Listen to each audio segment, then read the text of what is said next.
29 март асосгузори сулҳу ваҳдати миллӣ пешвои миллат президенти ҷумҳурии Тоҷикистон муҳтарам Эмомалӣ Раҳмон дар маркази шаҳри Гулистон бинои муассисаи давлатии таълимии томактабии рақами 4 ба номи Баҳорро ифтитоҳ намуданд. бинои кӯдакистони Баҳор дуошёна буда баъди таъмиру навсозӣ дар доираи тантанаҳои ҷашни Наврӯзи байналмилалӣ ба истифода дода шуд. иншооти нави соҳаи маориф бахшида ба ҷашни 35-солагии истиқлолияти давлатии ҷумҳурии Тоҷикистон бо дастгирии ҳукумати мамлакат навсозӣ гардидааст. соҳаи маориф яке аз соҳаҳои афзалиятнок ва калидӣ ба ҳисоб рафта дар зери сиёсати маорифпарваронаи асосгузори сулҳу ваҳдати миллӣ пешвои миллат муҳтарам Эмомалӣ Раҳмон рушд ёфта истодааст. дар доираи сиёсати маорифпарваронаи пешвои муаззами миллат муҳтарам ҷаноби олӣ Эмомалӣ Раҳмон бахшида ба 35-солагии истиқлолияти ҷумҳурии Тоҷикистон бинои кӯдакистони Баҳор пурра аз таъмири кӯл бароварда шуд.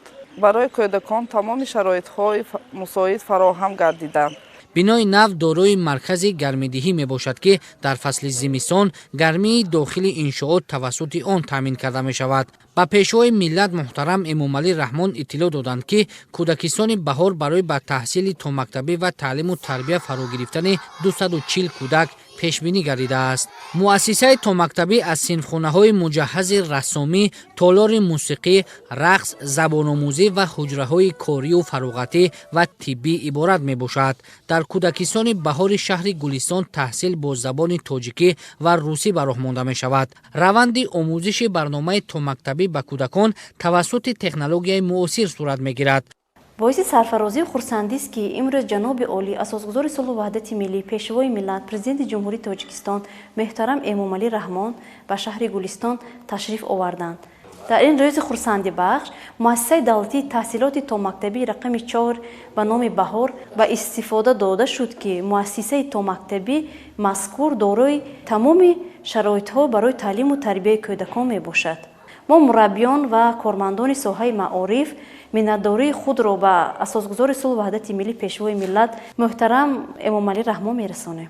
бо назардошти шароити муосири таълим, ки бо истифода аз тахтаҳои электронӣ амалӣ карда мешавад, дар маҷмӯъ 8 гурӯҳи кӯдакон ба тарбия фаро гирифта мешаванд.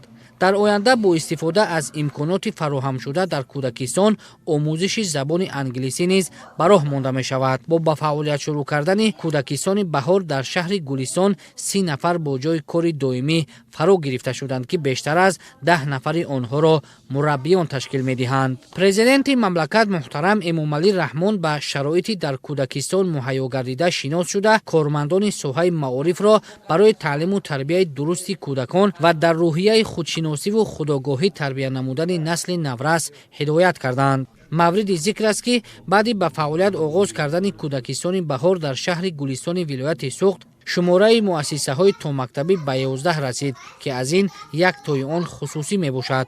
сатҳи фарогирии кӯдакон ба муассисаҳои томактабӣ дар шаҳр қариб 40%-ро ташкил медиҳад, ки ин раванд дар оянда бо бунёди кӯдакистонҳои нав афзоиш дода мешавад.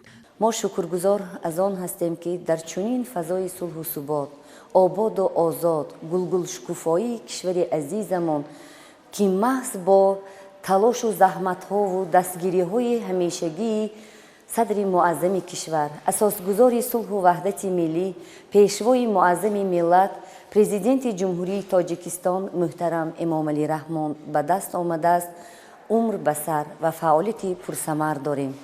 имрӯз хушбахтона дар шаҳри Гулистон боз як кӯдакистони замонавӣ маҳз бо иштироки пешвои муаззами миллат ба истифода дода шуд.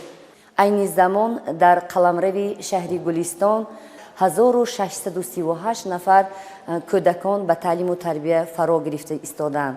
дар саҳни бинои кӯдакистон 2 айвони замонавӣ сохта шудааст, ки барои истироҳату фароғати кӯдакон муносиб мебошанд.